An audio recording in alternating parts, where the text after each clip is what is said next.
Chopin dan Hilda. Pilihannya cukup oke. Match up ke arah Phoveus nantinya. Ya mungkin untuk laning nggak bakal sampai bisa ngezoning juga karena Phoveus terhitung laning yang kuat. Tapi seenggaknya Invade Jungle ini berpotensi sekali untuk Hildanya. Dan ini membuat lagi masalah. Kalau misalnya memang Suyo. Ya apapun yang terjadi nantinya masih tergantung dari playernya juga. Ya. Gue penasaran sih. Di season kemarin gue ngeliat Chen juga sangat-sangat beraksi kan. Tapi sekarang apakah stabil? Ya. Yang membawa RRQ Sena menjadi juara juga di NBLI di season 10 dengan hadirnya Chen. Akankah ada perkembangan lebih pesat lagi yang bisa dihasilkan dari dia? Game yang pertama. Let's go to Land of Dawn. Match kedua kita game pertama. Masih 0-0 juga skornya. RRQ versus Geekfam. Menarik untuk disimak bagaimana nanti ada pertarungan high ground antara Keia dan juga nanti hadirnya Chef Sanji. Yang akan memasak siapa? Apakah Chef Sanji? Dengan racikan-racikan reward manipulationnya atau Keia yang kita tahu sekarang dengan Wilderness, Lethal Ignition dan juga dengan Rapture. Sebenarnya dengan adanya satu Agility dan juga Tenacity untuk Chef Sanji. Ini yang udah mulai marak sekarang ya. Hadirnya Tenacity Lim untuk mid laner untuk bisa lebih sustain lagi. Iya. Kadang Breath Smite juga kan masuk ke dalam sustain laning. Bayangkan Joey-nya baru start orange. Suyo-nya lagi kontes Little Wanderer. Wah. Cepat itu karena jauh head. Betul. Dengan smart missile-nya ya langsung saja udah level 4. Dan membuat dari Nonsense sekarang masih stay di level 3. Ini yang cukup membuat perbedaan. Sehingga nantinya Nonsense yang mau gak mau dia harus cari lagi space farming. Dia harus coba untuk habisin semua jungle yang ada. Dan jangan sampai kalah rotasi dengan Chen itu sendiri.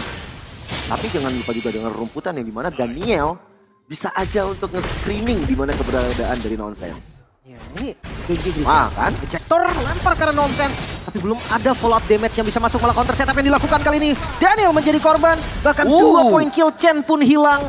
Early yang sangat diimpikan semuanya ada pada Geekfam. Cukup terlihat bagaimana miskomunikasi mungkin antara Daniel dan juga dengan adanya Chen. Ketika tadi adanya ejector, Chen itu masih dalam perjalanan masih sedikit lumayan lama untuk menuju ke arah Nonsense. Niat baik belum tentu benar. Bahkan committed tadi pakai Twitter kan. Ya, itu jadi rugi banget. Real world manipulation level 4 di waktu yang tepat. Tapi Kaya masih bisa selamat dengan 1 tetes darah terakhir. Bakal dibalikan keadaan dari Nokia.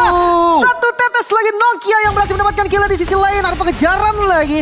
Karena Varys harus tumbang juga dengan Electrifying Beast kejar sekarang membalikan keadaan. Chen masih bisa selamat. No, ternyata Rhythm of Joy yang bisa mendapatkan killnya. Geekfam Junior di pagi-pagi sudah mulai mengamuk. 1 outplay berhasil dilakukan oleh Nokia. Wings by Wings yang dikeluarkan oleh Keia tadi benar-benar sebenarnya hampir bisa menyelamatkan dirinya. Bahkan bersama dengan Feather Ice Strike. Tapi Nokia, early game, Gatot Kaca. Kayaknya masih belum punya item yang tentu saja belum bisa memberikan tetesan-tetesan darah yang berbahaya kepada Nokia. Belum lagi tadi dari Nonsense tambahan point kill. Ini membuat tadi yang di early game unggul 1 level dari Chen. Ini lumayan bisa dikejar bahkan sekarang mulai berbalik sepertinya. Masalahnya tadi kalau kayak mundur aja bisa tahu.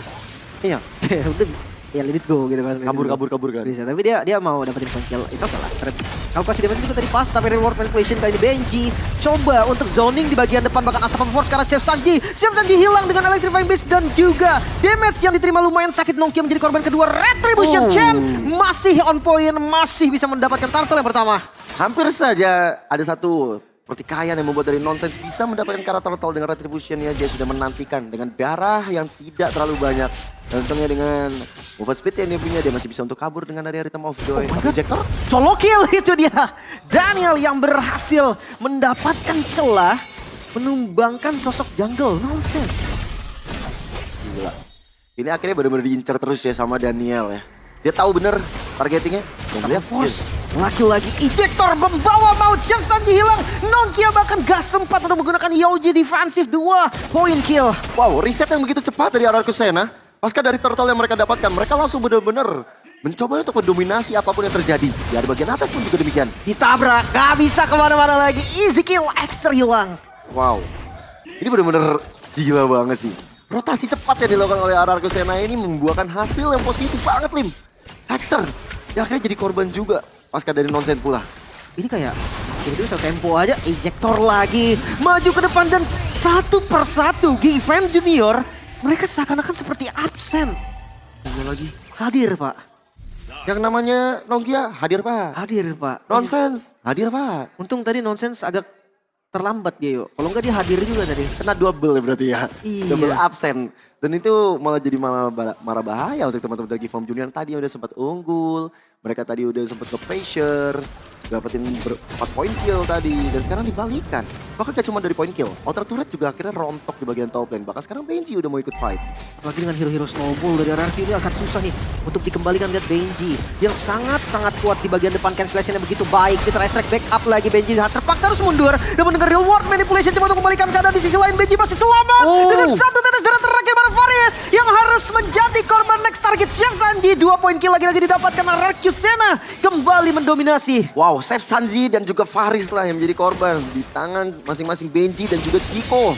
Lagi dan lagi ketika Irritel diberikan space farm dan ikut fight bahkan di saat ada turtle. Dan lihat bagaimana 5 melawan 4. Unggul kuantitas, RRQ Sena langsung bisa untuk mengeber lebih jauh lagi. Ngomongin juga bagaimana dengan adanya item yang sudah build. Langsung Radiant Armor, respect terhadap adanya nonsense. Dan semakin adanya awal-awal punya Radiant Armor, ini membuat dari nonsense jadi lumayan gak bisa untuk menembus. Bahkan kita tahu bersama dengan ada Focus Shield Blast, adanya ejector itu tentu sakit loh damage-nya. Oke, kalau adu ketemu di jungle nih 1 lawan 1. Menang Daniel deh. Iya. Iya harusnya. Apalagi sekalian kan Chef Sanji jadi nggak terlalu sakit juga. 2 hero DPS nih yang bisa dibilang lumayan skakmat terkena dari Radiant Armor. Lagi di arah top lane Retribution masih coba seperti nonsense ingin membalikan keadaan dengan Rhythm of Joy masih bisa selamat untungnya. Hampir tadi ditumbangkan juga. Tapi di sisi lain kaya ternyata. Yes. Harus tumbang. Wah, ini agak cukup ironis ya dengan mid lane mereka yang hilang. Daniel. Ejector karena yang salah sepertinya. Belum bisa dapetin target yang maksimal. Menunggu inisiasi lebih lanjut. Bahkan di sisi lain ada Exter yang memanfaatkan space-nya. Ya, ini yang dibutuhkan sih. Farming dan juga farming. Mulai ini tim fight yang dilakukan oleh Sena itu bakal bisa menjadi marah bahaya untuk teman-teman dari Giveon Junior. Karena ya akhirnya sang damage dealer mereka, Exter, harus punya damage. Kalah level jelas ataupun kalah item jelas ini akan jadi rugi bagi Exter sehingga space tersebut didapatkan dan sayang sekali gak dapetin nonsense tadi di arah top lane. Cektor lagi, Unstoppable Force, lempar ke arah depan, pilihan yang cukup baik bermain front to back. Dengan Fitter Strike yang dikonter dengan Avatar of Guardian. Mampukah Nongkia selamat kali ini? Gak dikejar, masih cukup aman juga, cukup puas dengan Faris yang harus tumbang. Ya, sebagai frontliner 3 point kill, tapi tentu saja ini akan menambah pundi-pundi gold lagi untuk RRQ Sena. Sedangkan untuk Giveon Junior, mereka benar-benar masih coba untuk dikuruk. Turtle terakhir mungkin bisa menjadi satu acuan khusus bagi RRQ Sena untuk semakin bisa menjauh dari poin gold. Bahkan lihat bagaimana Benji pergerakannya. Astaga, gak dikasih gerak sama sekali Fitter Strike-nya. Untung gak berhasil connect. Plus lagi sekarang Turtle didapatkan lagi bersama dengan Bulk. Belum lagi dengan Ejector, Faris menjadi korban. Bahkan reward manipulation tidak bisa memberhentikan posisi dari RRQ Sena yang terlalu kuat. Efek slow memang dirasakan dari reward manipulation Chef Sanji. Tapi darah yang tebal. Tidak ada follow up damage, ini membuat dari RRQ Sena masih bisa bertahan. Lagi nyaris banget dengan konsilnya, tapi sisi Nongkia terjebak menjadi korban lagi. 1 persatu member dari Geek Fam hilang. Melihat trapping yang dilakukan di bagian belakang nonsense mengejar ke arah Chico. Bernyanyi dengan Electrifying Beast dan gak bisa backup yang terlalu dekat. Menjadi poin kill tambahan. Membawa nonsense ke kerumunan kawanan RRQ Sena dan akhirnya membuat dari nonsense akhirnya tumbang untuk kali kedua, gak bisa langsung instant kill. Dengan adanya satu epic crossbow bersama dengan sprint. Adu kejar-kejaran terjadi. Tapi ini benar-benar tadi kita lihat bagaimana RRQ Sena mendominasi luar biasa. Lihat bagaimana Daniel sekarang. Makan lagi bagian depannya tanpa ragu sama sekali. Ya seandainya dapetin kill bonus, kalau nggak dapet ya pok aja. Ya, itu tadi dirasakan ketika habis dapat turtle. Habis itu mereka langsung commit juga. Invade ke arah jungle. Ini akan membuat dari Giveon Junior seperti dikurung ke dalam penderitaan yang dilakukan oleh RRQ Sena itu sendiri. Bahkan, lihat dari wave minionnya aja. Atas dan bawah ini cukup baik untuk RRQ Sena untuk terus nge-press. Belum lagi trapping yang dilakukan. Kuning dari Fitter Strike membuat 2 hero long range damage-nya itu langsung gak berkutik. Langsung kabur di bagian belakang. Atas, bagian top lane. Hanya poke damage aja sih. Nonsense juga masih bisa lari harusnya. Selama nggak terkejar, balik lagi stoppernya cuma ada di Daniel. Iya, dan untungnya Daniel bisa menjalankan tugasnya dengan baik sebagai stopper sih. Karena kalau enggak, rencana dari RRQ Sena ini pasti akan hancur berantakan. Lord yang pertama pun juga sudah mulai hadir di lane of down. Perbedaan gold 7.000. Ini yang membuat akhirnya dari Giveon Junior kayaknya nggak akan mau coba untuk kontes. Skip. Masih Lord pertama juga, sebenarnya mereka masih bisa punya adegan defensif, mereka punya reward manipulation, mereka masih punya Exer, dan Lordnya berhasil didapatkan. Dia mau lebih karena konsil dan juga ejector yang langsung menabrak di bagian depan. 1 poin kill berhasil diamankan juga Benji. Masih mau lebih. Ngejar ke arah Axer dengan lompatannya. Unstoppable Force masih bisa ternyata. 1 hit dan Axer menjadi korban walaupun Benji harus hilang juga. Gak masalah Benji hilang karena pertukaran adalah Exer. Sang gold laner, sang damage dealer dari Geek Farm Junior. 2 hilang seketika ketika adanya Lord yang berhasil didapatkan oleh Araki Sena. Dan setiap turtle, kalau kalian perhatikan, dari turtle dan juga Lord, mereka bisa dapetin dari objektif tersebut dan juga dapetin point kill. Bonusnya ya. Bonusnya ada terus. Selalu ada bonus yang bisa didapatkan juga dari teman-teman RRQ. Apalagi focusnya ini full defense loh. Gak ada war X sama sekali. Gak ada. Damage-nya tadi sebenarnya nggak ada, tertangkap sepertinya di bagian depan. Vita Restrek langsung ke backup juga 1 hit. Chico hilang ternyata dengan guntingan yang cukup baik dengan Infanter of Guardian Nokia di bagian depan. Masih coba untuk membeli waktu lagi. Rhythm of Joy yang berhasil dihindari. Chen masih selamat. Wah, ini mahal banget akhirnya dari Geek Farm Junior bisa mendapatkan Karachiko. 1 damage dealer yang dimiliki oleh Araki Sena pun menghilang. Tapi Araki Sena nggak ngendorin serangan mereka karena mereka masih punya Lord tadi yang masih berjalan di arah bottom lane. Dan mereka langsung coba untuk fokus ke arah top lane. Dan mungkin positioningnya udah mulai kebaca. Main di arah gang. Ternyata ini jadi makanan tersendiri untuk nonsense. Bahkan untuk Avatar of Guardian yang dimiliki oleh Nokia juga. Jadinya dari Chico yang gak punya sprint. Akhirnya terus dikejar begitu saja. Tadi lumayan terlalu depan sih sebenarnya dari posisi Chico. Vita Restrek lagi-lagi belum on point. Masih belum ada stun karena Faris tadi. Masih cukup sustain. Kayaknya memang udah gak boleh show dia dari Chico-nya. Dia ya tunggu ada opening yang oke, baru dia muncul. Karena ketika dia tadi mau ngehit depannya, kena taun, langsung digas. Iya, udah otomatis apalagi nih ngelihat Chico tuh mata langsung hijau. Daniel udah mempersiapkan dirinya. Taun dari Nokia itu bisa nge-cancel ejector sebetulnya. Karena durasi dari tahunnya itu bukan cuma dari stunnya kan, dia ketarik. Dan itu makan waktu juga. Vita Restrek coba untuk ngedorong lagi reward manipulation, terlalu cepat tampaknya. Hanya untuk mengusir teman-teman dari RRQ Sena saja. Adu-aduan high ground dari Vita Restrek dan juga reward manipulation mulai terjadi. Cuman kalau bicara soal bagaimana siapa yang paling kaya, players gold by Infinix, Chico memang masih terdepan ya. Bagaimana dia free farmnya, walaupun memang point killnya nggak terlalu banyak. Tapi dari dia bisa nguasain tadi di arah top dan juga di arah bottom lane, ini membuat dia semakin tajir melintir lagi. Begitu juga dengan Chen, free farm juga yang dia dapatkan, 3 turtle, 1 lord. Dan Daniel ini selalu bersama dengan adanya Chen. Selalu menjadi kombinasi. Kalau jadi mata ya buat Chen-nya. Jadi safety banget sih. Atasnya udah rapi. Lord bisa di-setup dengan tenang nih. Untuk teman-teman RRQ Sena juga. Kalau atasnya dibiarkan ini akan jadi pressure untuk Geek Farm Junior. Oke. Tapi sepertinya dari Geek Farm mau coba kontes nih. Lord yang enhance sekarang. Bagian depan udah kelihatan juga masuk Chen yang dengan retribusinya bisa mendapatkan Lord. Namun team fight tidak bisa dihindari lagi. Faris menjadi korban bersama dengan Nokia.